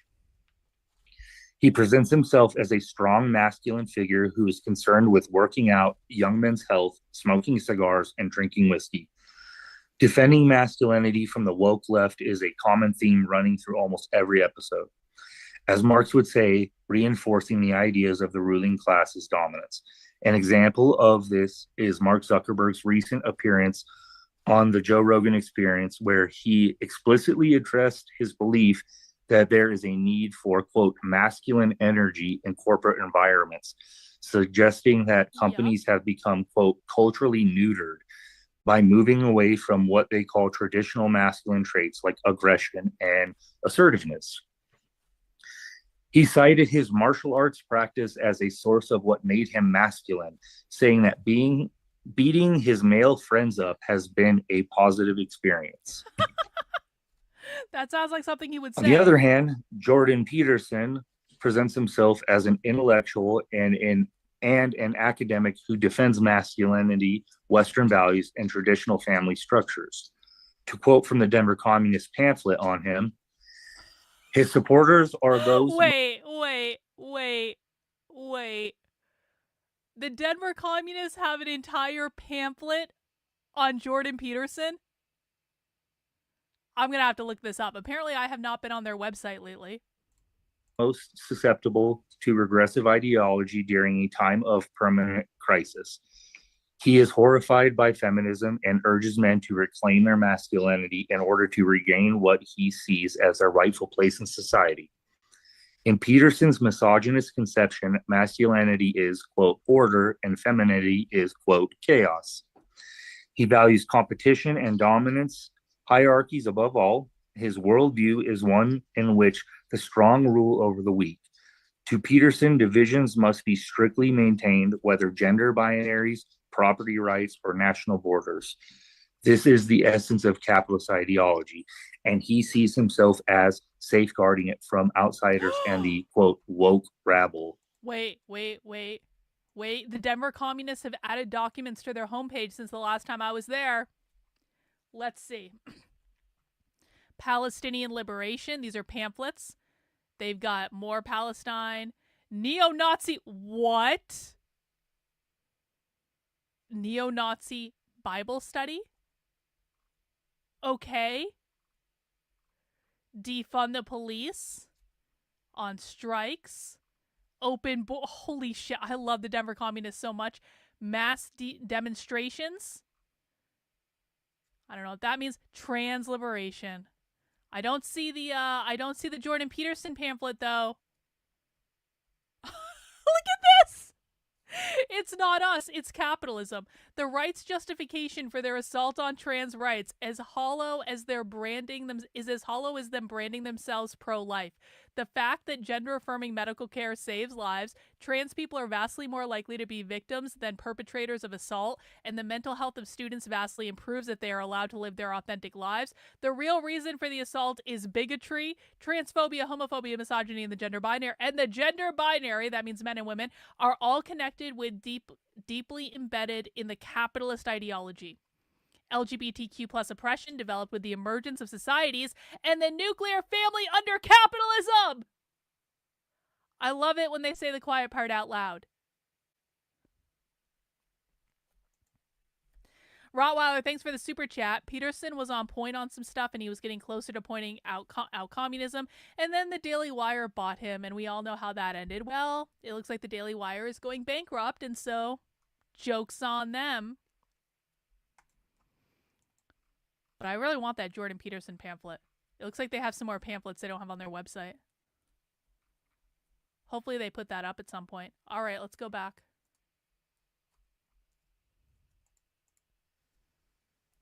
Both of these podcasters are active participants in shaping the superstructure of masculinity and reinforcing and strengthening the base of capitalism. These types of influencers and commentators take legitimate issues and concerns that cis men have due to their class position and the alienation forced under the system and directs it into reactionary sentiment that is based on having power over others and in turn reinforcing capitalism. Wait. You guys got to see what Bot just found. Bot went on their Instagram page. See, this is going to be one of those times where Jordan Peterson is going to really wish he hadn't blocked me for saying he should talk to Nick Fuentes. Apparently, on April 30th in Denver, the Denver Communists are protesting Jordan Peterson. And they have this on their Instagram right now. They're meeting at a bar to go protest Jordan Peterson. The Canadian psychologist and self-help guru regularly sells out large arenas, blah, blah, blah, blah, blah. Actually, let's just read this whole thing. What do they have to say about Jordan Peterson? Oh, is this their pamphlet? Oh, they put the entire thing on Instagram? Oh, excellent. This is perfect. Wow. Okay, let's see. The Denver Communist pamphlet about Jordan Peterson. Jordan Peterson is a dangerous clown. The Canadian psychologist and self-help guru regularly sells out large arenas and has amassed millions of followers. Hang on. Starting again. The Denver Communist pamphlet on Jordan Peterson. Jordan Peterson is a dangerous clown. The Canadian psychologist and self-help guru regularly sells out large arenas and has amassed millions of followers, particularly among white men. Peterson has many detractors who often portray him as a joke, thanks to his boorish arrogance, fragile ego, bizarre fad diets, and seething animosity for Elmo from Sesame Street. Peterson may be a clown, but he's a dangerous clown. Fad diet philosopher. Despite passing himself off as an anti-establishment champion of truth and freedom who just wants society to get back to basics, Jordan Peterson is in fact a reactionary figure, a grifter, conspiracy theorist, and bigot who opposes everything progressive and actively encourages the far right. Worse, he couches this hateful view in pseudo-academic language, opening up space in the mainstream for toxic ideas and giving them intellectual cover. Incoherent, bland, and regressive. The most influential public intellectual in the Western world is distinctly lacking in intellect. Jordan Peterson's reputation hinges on incoherent theories about the ills of postmodernism, bland life advice, and attacking the quote-unquote woke left. His supporters are the most susceptible to regressive ideology during a time of permanent crisis. He is horrified by feminism and urges men to reclaim their masculinity in order to regain what he sees as their rightful place in society. In Peterson's misogynistic conception, masculinity is order and femininity is chaos. Jordan Peterson is every type of bigot. Oh, look, they're the dogs. The dogs are watching him. He opposes trans rights and has described being trans as a sociological contagion. Peterson has spoken out against multiculturalism, the Black Lives Matter movement, indigenous land acknowledgements, COVID vaccines, and the radical left on college campuses. Unhoused people, refugees, the disabled, and socialists have all incurred Peterson's ire. One of Peterson's buzzwords is cultural Marxism, a dog whistle associated with decades-old anti-Semitic conspiracy theories about how a communist plot to take over the West. He has a record of Holocaust revisionism and obtusely admiring Hitler, which is ironic because Jordan Peterson won't even talk to Nick Fuentes. If Jordan Peterson admires Hitler so much, then why won't he talk to Nick Fuentes? It makes no sense. He's also an ardent Zionist. Okay, so according to communists, Jordan Peterson admires Hitler and is an ardent Zionist at literally the same time. All right, communists. I mean, it's an interesting position to take, to say someone can admire Hitler and be a Zionist. But he's also an ardent Zionist, which is not surprising given the historic connections between Zionism and anti-Semitism. Okay. He is openly, virulently Islamophobic and has in recent months viciously cheered the genocide of Palestinians in Gaza. Well, he has actually done that. That's true. Jordan Peterson, in his own words, the relationship between poverty and intelligence is self-evident. Well, that seems true. The idea that women were oppressed throughout history is an appalling theory. Gender-affirming care is Auschwitz and Nazi medical experiment level wrong. Do feminists avoid criticizing Islam because they unconsciously long for masculine dominance? I mean, that's a little bit much. Once the disability accommodation floodgates open, there's no stopping it. Pseudoscientific bullshit. Jordan Peterson lends credence to all manner of religious dogma, superstition, and spirituality, painting a gloss of pseudoscience over the backwards belief to make them seem rational and objective. Peterson argues that traditional family structures, gender binaries, that means men and women, the church, and social hierarchies are intrinsic to human nature. He is a steadfast defender of Western values. In short, Peterson's agenda is the agenda of the far right, of fascists, incels, and other creeps. He may pose as a mild-mannered philosopher, but his words justify violence against queers, immigrants, and other vulnerable people. Guardian of the status quo, Jordan Peterson may not be a fascist himself, but he certainly draws them into his orbit. Fascists have always relied on fake intellectuals to validate their program. Peterson makes their reactionary worldview seem reasonable with his pretentious jargon, loud devotion to free speech, and smug truisms about tradition, honor, balance, and duty. His popularity should be understood as a social phenomenon.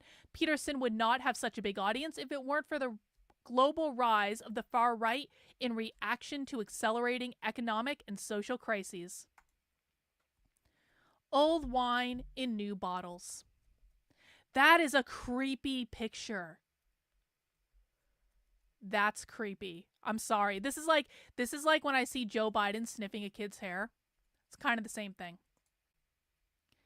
However edgy or anti-establishment Jordan Peterson tries to seem, his ideas are very much those of the ruling order. He values competition and dominance hierarchies above all. His worldview is one in which the strong rule over the weak, most famously expressed in his stupid analogy, it's winner take all in the lobster world as it is in human societies. To Peterson, divisions must be strictly maintained, whether that be gender binaries, property rights, or national borders. This is the essence of capitalist ideology, and he sees himself as safeguarding it from outsiders and the woke rabble. Thought leader for the far right. Jordan Peterson and other alt-right celebrities like Joe Rogan, Andrew Tate, and Elon Musk are not just clowns, but part of a dangerous phenomenon as mouthpieces for reaction and thought leaders on the far right. Their poisonous misogyny, transphobia, and racism must not go unchallenged. Their fake rebelliousness must be exposed as a commitment to the violence and oppression of the status quo. They should not be allowed any oxygen on the broad left. Okay. We should make it a priority to expose, confront, isolate, and undermine these reactionaries and their backward ideas wherever they arise. Embrace the culture war. We need a mass movement of the exploited and oppressed that is strong enough to fight the far right, overcome its destructive influence, and offer an alternative to its half-baked, hateful ideologies. Ultimately, the fight is against the capitalist system itself. Yes! I love that they say the quiet part out loud. Ultimately, that fight is against the capitalist system itself. See, Elmo's telling you, it's always about capitalism, which depends on and reproduces oppression and oppressive ideas like Jordan Peterson's to disorient, divide, and legitimize an existing order. And they're going to be protesting Jordan Peterson. The Denver communists are going to be protesting him, apparently in Denver, on April 30th. And so if anyone's in Denver and they want to go protest the protest Jordan Peterson or hang out with the Denver communists, let me know, because I think that would be fascinating. I want to see how many people show up. But that's a pretty great find. What else do they have on their Instagram? Hang on. Are the Denver communists using AI to create... Here they are. Protesting in the cold. They're protesting a cafe? Oh my God. Wow. Look at this. They're trying to take this like White Lives Matter sticker off. Who is this? Is that Stormfront? Is that Patriot Front? Not Stormfront, Patriot Front. That's Patriot Front, I think. Which I, of course, don't co-sign. I think I don't want anything to do with them, but Patriot Front is in Denver? What's this?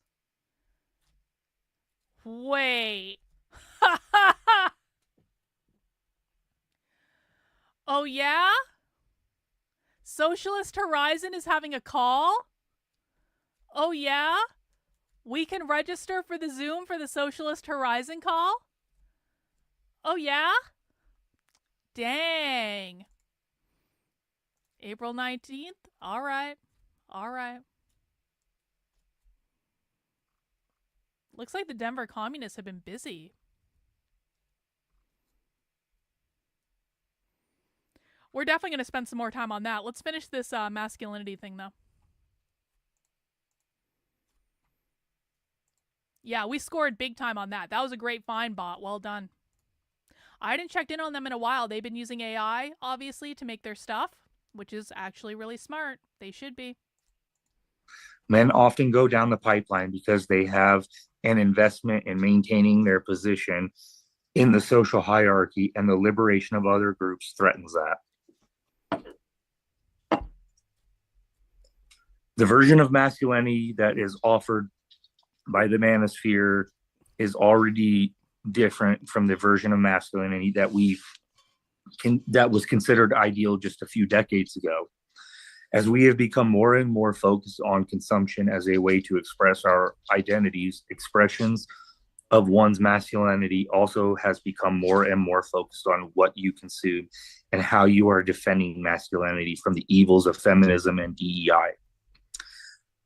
Because today's version of masculinity is so reactionary, much of its position as a response to progressive movements around gender and sexuality. Another masculinity influencer worth bringing up at this point is Andrew Tate. Wikipedia describes him as a social media personality, a professional kickboxer, and businessman with 10 million followers. His influence is far-reaching despite a slew of despicable behaviors such as human trafficking, sexual assault, and other forms of violence against women. Tate exploits the alienation of young men by taking their anger and feelings of helplessness and teaches them that dominating others is the cure to this feeling. That's what, as he says, top Gs do. A top G is the version of masculinity which revolved around driving fast cars, subjecting women for your pleasure, and the hustle culture grindset mindset. All of these identity markers are outward performances of masculinity as conceived by the Manosphere, which again works in defense of capitalist ideas of hierarchy and traditional gender roles. If the ideal version of masculinity presented by these influencers with huge cis male audiences is hyper macho luxury lifestyle, well-groomed and physically fit, and the reality of most is that they are working their regular ass job with their boss exploiting them and very little to show for it, then capitalism has to do something to mask those contradictions. Rogan, Tate, and Peterson are not simply masculinity influencers who shape the ideas of what is quote manly, and that's all. They also are bourgeois capitalists who use their ideas to sell products, courses, merch, and supplements to their audience of cis men. Tate is one of the worst offenders, offering training courses on accumulating wealth and quote male-female interactions. The Real World, not the TV show, was one version of the product started in 2022 and explicitly made to target cis male teenagers. It was closed in 2024 due to the data breach and replaced with his current pyramid scheme, the War Room. This group costs $8,000 to join and is described as a quote, global network in which exemplars of individualism. Are you shitting me? That cost $8,000 to join? Wow, man. Work to free the modern man from socially induced incarceration. That was a mouthful. Stating it teaches men physical, mental, emotional, spiritual, and financial development. It is not just the influencers trying to profit off the alienation and despair felt under capitalism. There are tons of masculinity boot camps available to purchase online. Many of them are centered around physical fitness, modeled around military boot camp, and aim to turn suburban dads into hardened alpha males. One example is the Modern Day Night Project, which cost $18,000 to join. Unlike the War Room, which targets terminally online teenage boys and young men and offers online community spaces, the project is geared towards, quote, entrepreneurs, executives, and leaders. The vision of masculinity that they are selling is not too different from the Tates and Rogans, but they take it offline and focus on physical and mental toughness through a 3-day basic training LARP. It is advertised as a, quote, 75-hour experience for men who want to live a life filled with fulfillment, purpose, financial freedom, and have a deep, loving relationship with their family. As Marxists, we know that life having no purpose is because capitalism has completely alienated. Hey, Larry, I don't know. It's whatever YouTube's rules are, but I appreciate you trying, bro. It might be something you're trying to say in the chat, so don't say anything spicy in the chat if you are getting rejected. It's not me. I'm not doing nothing. I would love to take your money.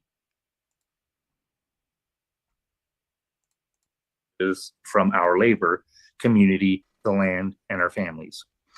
We don't have financial freedom because we are exploited by the ruling class and live our lives according to their whims. Family relationships struggle because of our class position and the way that capitalism sucks everything away from us. Instead of solidarity, class consciousness, and collective struggle, the answer offered by courses such as the Project is to go get humiliated by other men while you try to do push-ups in order to claim your masculinity and your rightful place at the top. Even though financial freedom and domination over other genders is what is being sold, all of these pyramid scheme boot camps, secret Discord groups, and online community not secret Discord ultimately groups. won't bring you closer to financial freedom or being a, quote, top G. At the end of the day, these influencers champion a toxic masculinity that has become a commodity. The things you buy determine how masculine you are, from dude wipes to the war room. So, my conclusion: there is no such thing as a communist form of masculinity that we can look to or hope for. Saying under socialism, masculinity would look like men being emotional, kind, respectful, any other buzzword you can think of, is utopian and still rooted in bourgeois ideas of morality. As I've shown, masculinity comes out of the rise of class divisions, which is rooted in property relations. As communists, we should not wish to see a new form of masculinity or hypothesize about its characteristics under socialism. We should want to see the end of this parasitic social prison in the same way that we want to see the end of racism, transphobia, and queerphobia. The destruction of the economic base, private property, and capitalism will ultimately destroy the superstructural norms such as masculinity, which is our aim. In 1920, Clara Zetkin and Lenin had a conversation on the women question, which Zetkin later wrote about. At the end of their discussion, they asked, quote, "What about the men?" Meaning, how do we get them to shake off their antiquated ideas of masculinity? To which Lenin responded, Our communist work among the women, our political work embraces a great deal of educational work among men. We must root out the old, quote, master idea and to its last and smallest root, in the party and among the masses. That is our... So they're saying they want to abolish masculinity because they want to abolish men. Because they also want to abolish women and femininity. I just need to go back to the beginning of this slide. I'm sorry. I need to listen to that whole thing again. Okay. You are. From dude wipes to the war room. So, my conclusion: there is no such thing as a communist form of masculinity that we can look to or hope for. Saying under socialism, masculinity would look like men being emotional, kind, respectful, any other buzzword you can think of, is utopian and still rooted in bourgeois ideas of morality. As I've shown...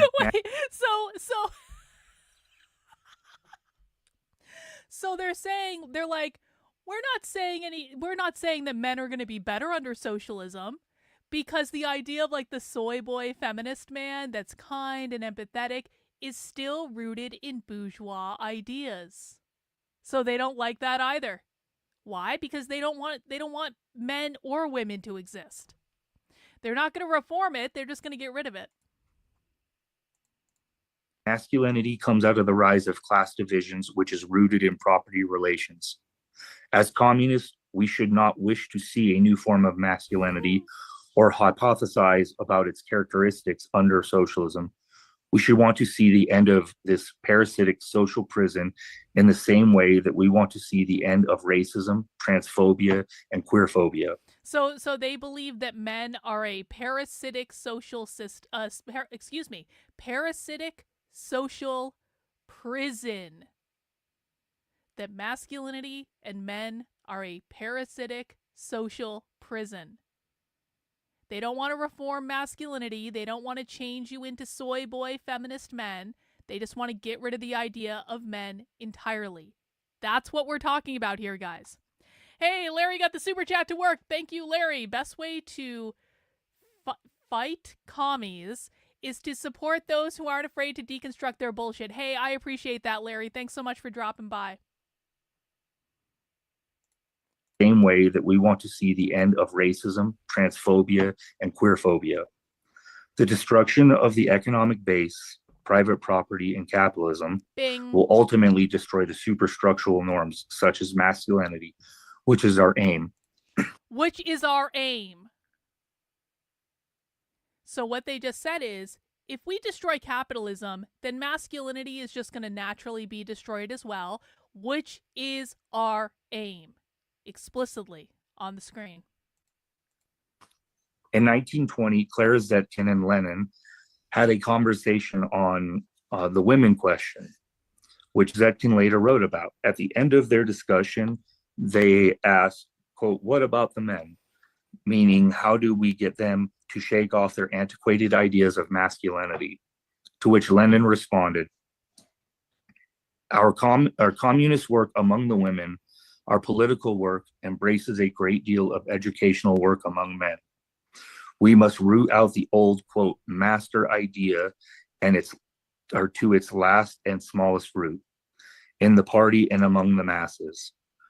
That is our political task. It is just as is the urgently necessary task of forming a staff of men and women comrades, well trained in theory and practice, to carry on party activities among working people. We must struggle in our workplaces, our social circles, and our organizations to root out masculinity in all its forms as we know it, to its last and smallest root. Thank you. All right. Well, that is the Denver Communists, guys. If that was your first introduction to the Denver Communists, that's a good one. I enjoyed that. That was pretty great. That is all we have for right now. Now, as a reminder, I do have another show we do on Tuesdays at 9 p.m. in a couple hours from now called Disenrage. Jennifer and I will be watching a channeled interview with Jesus later tonight if you want to come back at 9 p.m. Alex says, fuck communism and fuck YouTube censorship. Thank you, Alex. I appreciate that.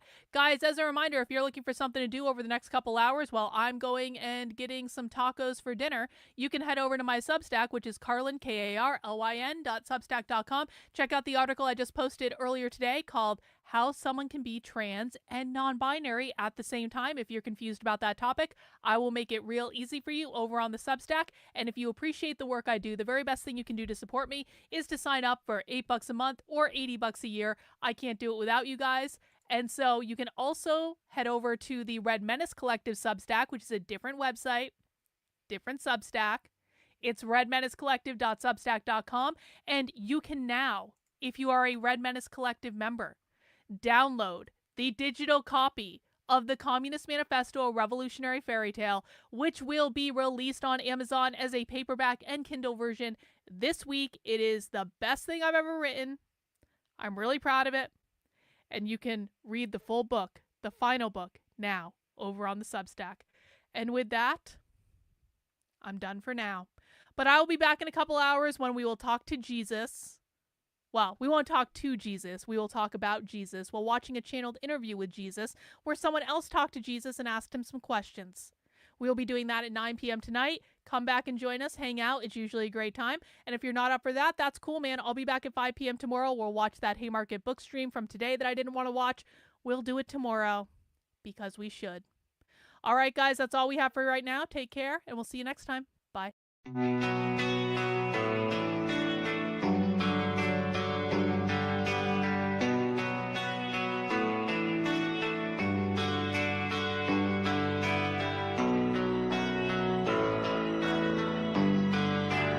How are you feeling? How long have you been here? 3 months, May 17th. And what brought you? That's difficult to answer.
I'm not clear.